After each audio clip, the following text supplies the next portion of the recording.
এখানে আরেকটা কথা মনে রাখতে হবে, অনেক মানুষ চেয়ারে নামাজ পড়ে না, ও নামাজই হয় না। খুব ভালো করে বুঝবেন। ইবাদত শব্দ, ইবাদত শব্দটা কিসের থেকে আসছে? আর তরিকুল মুআব্বাদ, আর তরিকুল মুআব্বাদ বলা হয় পদদলিত রাস্তা, যেটা মানুষ পারায় তাকে কি বলা হয়? তরিকুল মুআব্বাদ। সেখান থেকে ইবাদত, যেরকম পদদলিত রাস্তা মানুষের পায়ের নিচে থাকে, ওটার কোনো সম্মান থাকে না, ঠিক আবেদ ও মাবুদের কাছে যখন দাঁড়ায় তখন আবেদের সম্মান থাকে না, মাবুদের সম্মান হয়। মানে ইবাদতের সময় আবেদ নিজেকে সবচেয়ে ছোট মনে করে, এর থেকে ইবাদত, এর থেকে কি আবেদ কি হয়ে যায়? একেবারে কিচ্ছু না, আমি কিচ্ছু না, আমি পদদলিত, আমার কোনো হাইসিয়াত অবস্থান কিচ্ছু। আর তরিকুল মুআব্বাদ পদদলিত রাস্তা, এখান থেকে ইবাদত। আর তুমি নামাজের সময় যখন চেয়ারে বসো তখন অবস্থাটা কি হয়? সাহেব আল্লাহর সামনে, আর তুমি চেয়ারে বসে রয়েছ। ইবাদত করতে আসছো না ফাইজলামি করতে আসছো? মিয়া ইবাদত করতে আসছো না ফাইজলামি করতে আসছো? ইবাদত করতে আসছো। বুখারীর মধ্যে রওয়ায়াত আছে, এক সাহাবী রাদিয়াল্লাহু তাআলা আনহু নামাজের মধ্যে থুক মারছে বেড়ার মধ্যে। নবী আলাইহিস সালাতু বলল, তুমি নামাজের মধ্যে থুক মারছো সামনের দিকে, সামনে আল্লাহ না?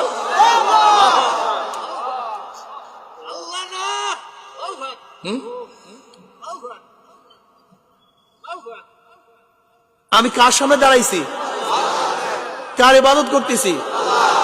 ইবাদত শব্দের অর্থ কি? নিজেকে। আর তুমি চেয়ারে বসা সাহেব না, মেয়ে সাহেবদের অফিসে নিয়ে দেখো, মসজিদের মধ্যে দেখাইও না। মসজিদের মধ্যে ইবাদতগিরি করতে হয় না, সাহেবগিরি করতে হয়। আমি এদের অবস্থা দেখি, আমি যখনই দেখি এরকম করে রয়েছে চেয়ারের মধ্যে, আমি বলি নামায় দেয় না কিসের জন্য? এগুলো আল্লাহর সাথে ফাইজলামি করার জন্য আসছে। বলতে হুজুর বসতে পারি না তো। নামায় বসো, আসন কাতিয়া বসো, আত্মাহিত সূরাতে বসো, তাও পারো না, পাও মেলিয়া বসো, নিচে বসো, তবেও তো কমপক্ষে নিজেকে কিছুটা ছোট মনে করা হইল, আর তুমি শাহেনশাহী বাবু, নামাজ পড়ার জন্য আসছো, ফাইজলামি করার জন্য আসছো বাবু? আমি বুঝি না এদের অবস্থা। চেয়ারটাকে মানে মসজিদটাকে গ্যালারি বানায় ফেলাইছে। কিসের জন্য তুমি যাও ফাইজলামি করতে মসজিদের মধ্যে? ওরা তো আবেদদের জায়গা, ওরা গোলামদের জায়গা, যেখানে নিজেকে নিজে ছোট মনে করার কারণে দেখেন, যেখানে পাও রাখে সেই জায়গা উত্তম হয় না? আমার শরীরের মধ্যে পা উত্তম না কপাল উত্তম? হ্যাঁ, সবচেয়ে শ্রেষ্ঠ জায়গা কোনটা? সেজদার সময় কপাল কি করেন, কেন রাখেন? সর্বশ্রেষ্ঠ জায়গা মাটির মধ্যে রাখছেন কেন? এইটা প্রমাণ করার জন্য আমি আমার সর্বশ্রেষ্ঠ জায়গা তোমার কুদরতি পার মধ্যে ঠেকাইয়া দিয়ে আমি ছোট হয়ে গেলাম, তুই বড় বানাইয়া দিলাম। এইটা তো নামাজের হাকিকত। আন তা'বুদাল্লাহ কাআন্নাকা তারাহু ফাইন লাম তাকুন তারাহু ইয়ারাক।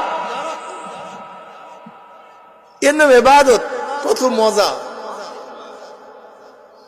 আমাদের আজকে যত ঝামেলা, হাত কোথায় রাখবো, হাত বারবার উঠাবো কি উঠাবো না, আমি জোরে পড়বো না আস্তে পড়বো,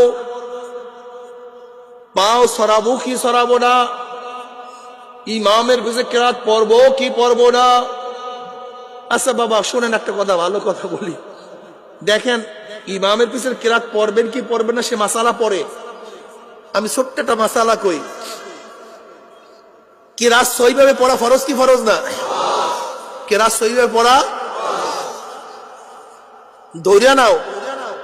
আমরা যারা কেরাত ইমামের পিছনে পড়ি না, মনে করি ইমামের কেরাতই আমাদের কেরাত, এদের তো কেরাত পড়ার দরকার নেই। যদি ইমামের কেরাত সহি হয়ে যায় আমাদের কারবার শেষ। কি কথা ঠিক না? কিন্তু যারা ইমামের পিছনে কেরাত পড়াকে জরুরি মনে করো, যদি তোমার কেরাত সহি না হয় তাহলে তোমার নামাজের অবস্থা কি? গোল্লায় গেছে মিয়া, তুমি তো গোল্লায় নিজে জবাই দিয়ে দিছো। নামাজের গোষ্ঠী নিজেই সবাই দিছো। আল্লাহ কত সহজ করে দেন না? আল্লাহ চাই কি?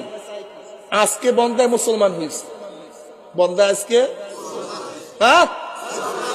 আজকে নামাজ ও তো কেরাতই জানে না, ও সহি করবে কোন সাথে কেরাতই জানে না। নামাজ তো ফরজ হয়ে গেছে, করবে নাকি? ইমামের পিছনে দাঁড়ায় আসা, ইমামের কেরাত তোর কেরাত যা।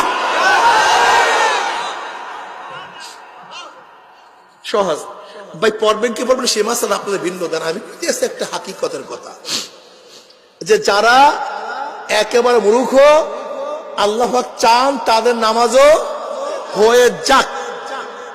এর জন্য আমরা যারা কিরাতকে জরুরি মনে করি না, ইমামের পিছনে দাঁড়াইলে তো আলহামদুলিল্লাহ কারবার শেষ আমাদের। কিন্তু তোমার তো কিরাত সহি নাই। তোমার এই যে আমাদের এখানে এক আজান দেয়, এই আমাদের মাদ্রাসার পাশে আমি থাকি প্রায়, এখানে কি যে আজান দেয় আল্লাহ পাকি ভালো জানে, বেচারাই ভালো জানে। প্রত্যেকটা লফজ গায়রে সহি। আল্লাহু আকবার ঠিক না, আশহাদুল্লাহ ঠিক নেই, আজান তো মারতে আছে। বাস বিশাল তো কাফেলা বানায় ফেলাইছে, কমপক্ষে আজানটা সহি করো বাবা। বাস পাঠ কমপক্ষে দল তো হয়ে গেছে, নামাজ হোক আর না হোক কমপক্ষে পাঠ তো হয়ে গেছে।